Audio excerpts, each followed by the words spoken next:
مولا علی علیہ السلام ہماری جانیں، ہماری نسلیں، ہمارا سب کچھ قربان مولا کی جوتیوں پر، اور آپ کی جوتیوں سے جھڑنے والی خاک کے ذرات کو اگر ہمارے سر کا امامہ قرار دیا جائے، ہماری آنکھوں کا سرمہ قرار دیا جائے۔ معلم اول ارسطو اور معلم ثانی فارابی نہیں ہے، معلم اول کائنات کے سرکار دو جہاں ہیں صلی اللہ علیہ وسلم، اور معلم ثانی پوری کائنات کے مولا علی ہیں۔ بے شک۔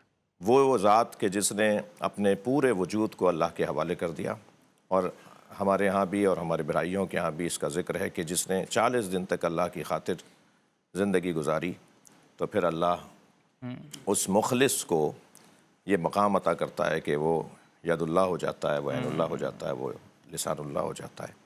اور جس کی زندگی گزارنے کا تصور تو کیا، جو کعبے میں آیا ہو اور جس کی شہادت مسجد میں ہوئی ہو، یعنی جس کی آمد اللہ کے گھر میں اور جس کی شہادت اللہ کے گھر سے، اس کا جو درمیانی زندگی کا دورانیہ ہے وہ کتنا حسین دورانیہ ہوگا۔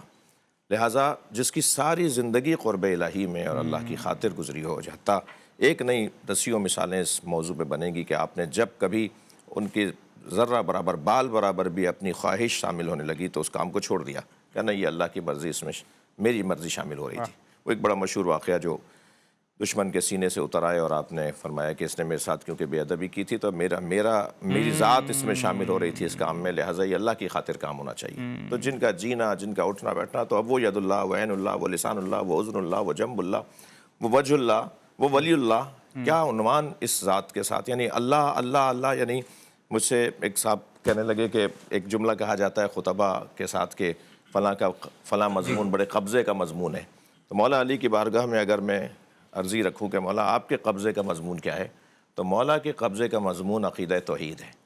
جتنا مولا علی نے اللہ کی وحدانیت پر بات کی ہے، اللہ کی صفات پر بات کی ہے، اللہ کی معرفت پر بات کی ہے، نہج البلاغہ کے خطبات میں بھی سب سے پہلا خطبہ عقیدہ توحید کے اوپر ہے۔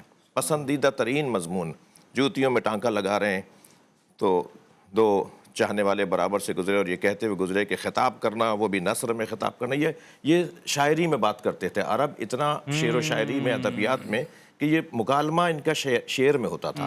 نثر بولنے کا ہنر مولا علی نے سکھایا ہے۔ یعنی آپ وہ کہنے لگے بولنا اور وہ بھی نثر میں بات کرنا، اور وہ بھی جو ہے وہ ایسا کوئی خطبہ دے اور ایسی کوئی بات کرے کہ